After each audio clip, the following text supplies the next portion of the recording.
Paper wash बनाने के लिए सबसे पहले हमको एक चार्ट पेपर लेना है और मेज़रमेंट के लिए मैंने ये स्केल लिया है। आप चाहें तो इंची टेप से भी मेज़रमेंट ले सकते हैं। इस स्केल में एक तरफ सेंटीमीटर का माप होता है और दूसरी तरफ इंचेस का। तो मैंने इंचेस का माप लिया है। इस साइड से मैंने इस पेपर की लंबाई 18 इंच ली है और चौड़ाई हमको लेनी है 9 इंच। मैंने मार्किंग मार्कर से की है ब्लैक, ताकि कैमरे पे क्लियर दिख सके। आप पेंसिल का यूज़ कीजिएगा। ऊपर से 3 इंच की दूरी पर ये लाइन मार्क की है और इसी लाइन से ऊपर की साइड 1.25 इंच की दूरी पर दूसरी लाइन खींचनी है। 1.25 इंच मतलब 1 इंच का तीसरा हिस्सा लेना है। ऊपर और नीचे हमें आधा इंच की दूरी पर लाइन खींचनी है और ये वाली सभी लाइनें हमें आधा इंच की दूरी पर लेनी है। इसके बाद बीच में जो हमने 2 लाइनें खींची हैं, उनके बीच में नीचे से ऊपर की तरफ स्टार्ट करते हुए जिगजैग की हमको मार्किंग करनी है, जैसे मैंने की हुई है। नीचे भी हमको सेम बीच वाले जिगजैग की तरह मार्किंग कर लेनी है। ऊपर भी हमें इसी तरह जिगजैग बनाना है, लेकिन हमें स्टार्ट ऊपर से नीचे की तरफ करना है, जैसे मैंने इसमें किया हुआ है। इसके बाद हमको बिना इंक वाला पेन लेना है, जिसमें बिल्कुल भी इंक ना हो। जिगजैग की दोनों साइड की लाइनें छोड़कर और 1/2 इंच की दूरी पर जो हमने लंबी लाइनें ली हैं, जिनके अंदर जिगजैग है ऊपर और नीचे, उनको छोड़कर सभी स्ट्रेट लाइन पर और जिगजैग पर हमको इस पेन से प्रेशर देकर अगेन मार्किंग कर लेनी है, ताकि पेपर के पीछे हमें सभी लाइनें उभर कर दिखें।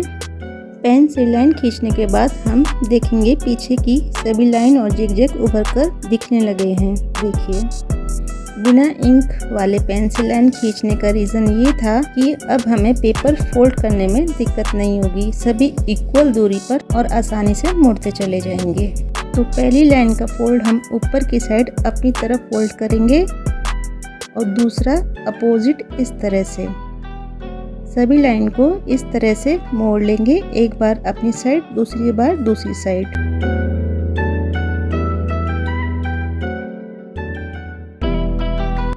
मोड़ने के बाद ये कुछ इस तरह से दिखेगा। इसके बाद हमने जो बीच में जिगजैग वाली मार्किंग की थी, इनको हम थोड़ा थोड़ा फोल्ड करेंगे इस तरह से, ऊपर की साइड उभार देकर। जिगजैग का उभार हमको ऊपर की साइड ही रखना है सभी लाइनों का। इससे होगा ये, जो पोट का डिज़ाइन हमको बनाना है आसानी से बनेगा।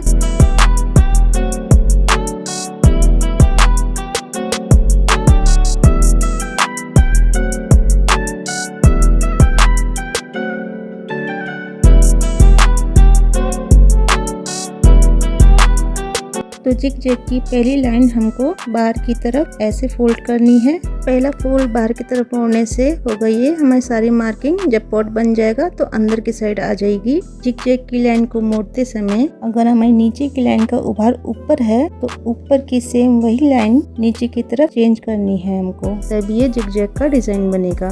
जैसे नीचे की ये लाइन अगर बाहर की तरफ है, तो ऊपर के जिगजैग के ऊपर वाली जो लाइन है नीचे की तरफ आ जाएगी। इस तरह से चेंज होती जाएगी।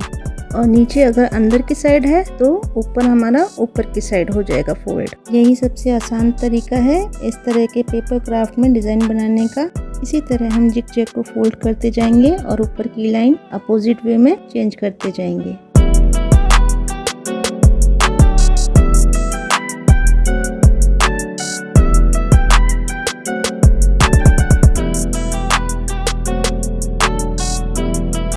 इस तरह से हमने बीच के जिगजैग को फोल्ड कर लिया है। अब ये इस तरह दिखेगा कुछ।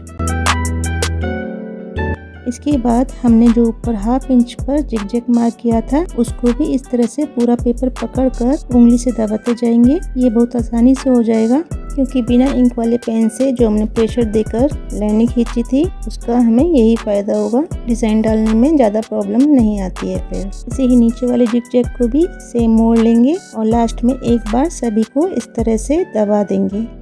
ऊपर और नीचे के जिगजैग में फर्स्ट लाइन इसलिए अपोजिट रखी थी, ताकि पॉट के ऊपर का जिगजैग अंदर की तरफ हो जाएगा और नीचे का बाहर की तरफ आ जाएगा।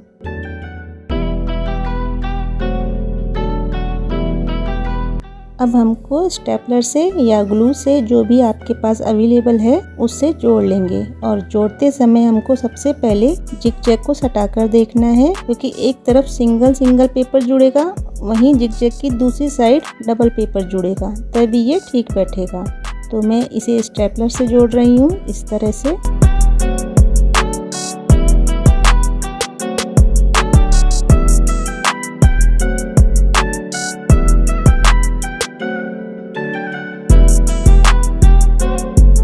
तो हमारा पेपर पोर्ट बनकर रेडी है। वीडियो अच्छा लगा हो तो लाइक, कमेंट एंड शेयर। ऐसे ही और भी इंटरेस्टिंग क्राफ्ट देखने के लिए subscribe my channel. Thank you for watching. Take care and bye bye.